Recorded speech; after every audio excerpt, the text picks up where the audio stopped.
Bonjour, je suis Sabrina Djeffal, Executive Coach certifiée HEC Paris, analyste transactionnel certifié EATA et docteur en économie.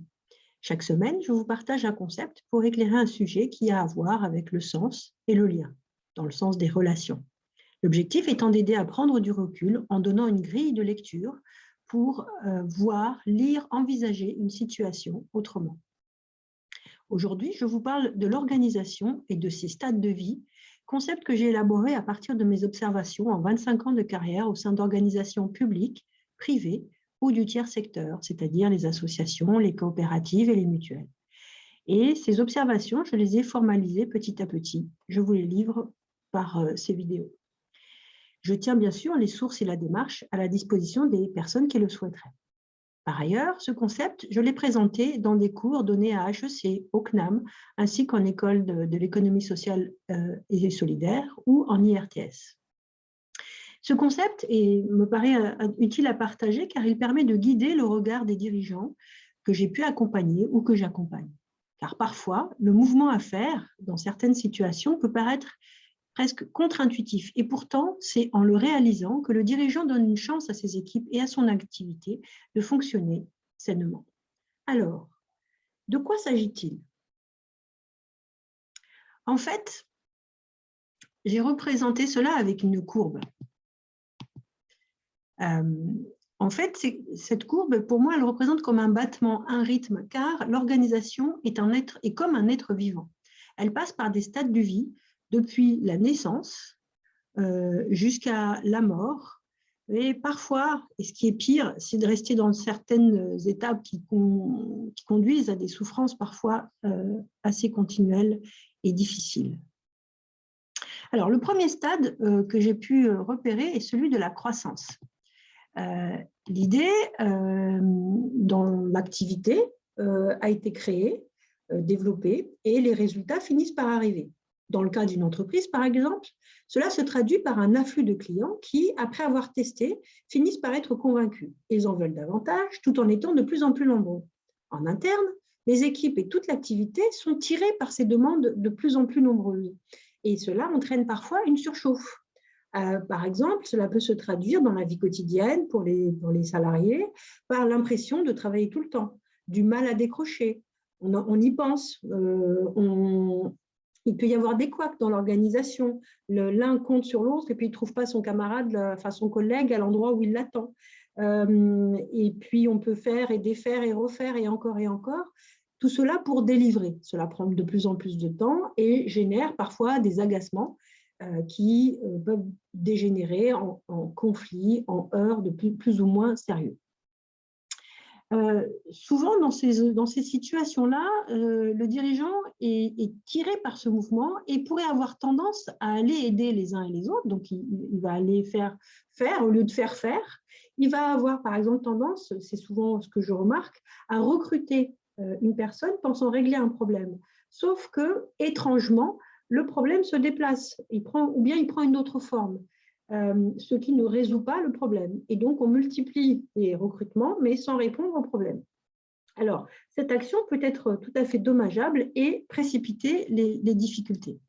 Alors, dans une situation comme ça, en fait, il s'agit de structurer. Il s'agit de clarifier les rôles, comme si on était par exemple dans une équipe de foot qui veut aller au championnat. Chacun sait quelle est sa place dans l'équipe et ce à quoi il est bon pour pouvoir contribuer dans le groupe. Il s'agit à cette étape de faire simple. Si on prend une demande, une décision et une action, il s'agit de mettre ça en regard et de faire que le groupe s'organise tout en ayant chacun sa part, sa place, pour pouvoir délivrer. Par exemple, dans le cas de l'équipe de foot, l'objectif, c'est de marquer des buts qui vont permettre de gagner le match et de progresser dans le championnat.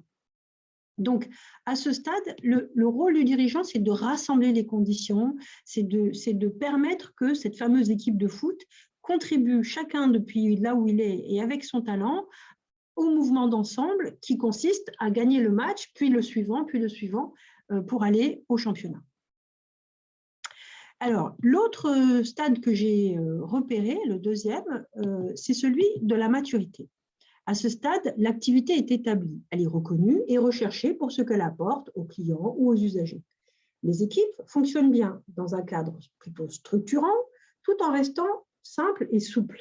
Il ne s'agit pas d'avoir une usine à gaz. Les délais, à quoi je le remarque? Simplement, les délais dans les décisions sont raisonnables.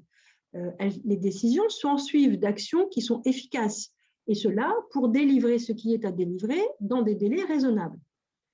Dans ce cas de figure, le dirigeant reste vigilant à garder l'activité en lien avec le sens et la performance, les sources de la performance qui ont été identifiées.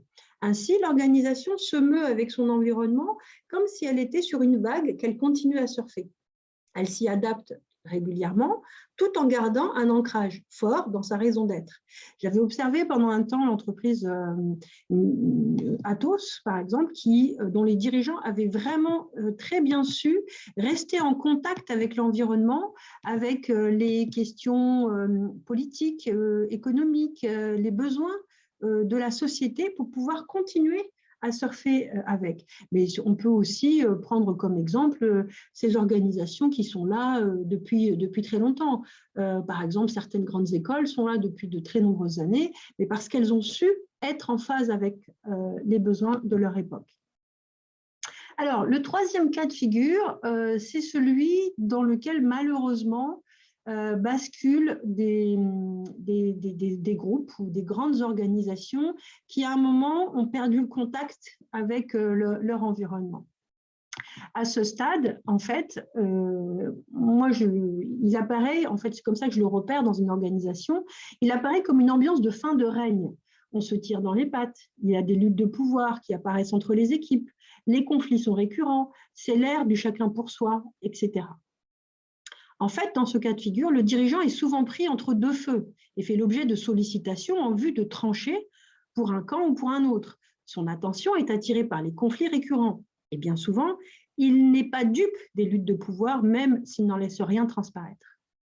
La question ici est de clarifier les choses autant que possible, car le modèle est devenu obsolescent. Ce modèle appelle un renouvellement. Et en fait, ce que je comprends, mon hypothèse, c'est que le ciment qui faisait le lien entre les personnes s'est largement fissuré et chacun en revient à des stratégies personnelles et ne sert plus le collectif. Dans cette configuration, en fait, le sujet central est de renouveler le projet, c'est-à-dire le commun, le ciment, lui redonner du sens en lien avec la raison d'être, quitte à aller rechercher dans l'histoire de l'organisation pour retrouver le pourquoi, en deux mots, à quelle fin, qu'est-ce qu'on fait là, et l'adapter à la configuration du moment. Voilà, voilà pour aujourd'hui. C'était le post que je voulais vous partager. J'en ai parlé dans un précédent post. Alors, bien sûr, il y aura encore beaucoup à dire sur ces différents stades et de nombreux cas que je pourrais vous présenter. Mais ce qui me plairait beaucoup, ce qui me ferait plaisir, ce serait vraiment d'entendre parler du vôtre. Alors, n'hésitez pas à partager votre expérience. Merci pour votre attention et à bientôt.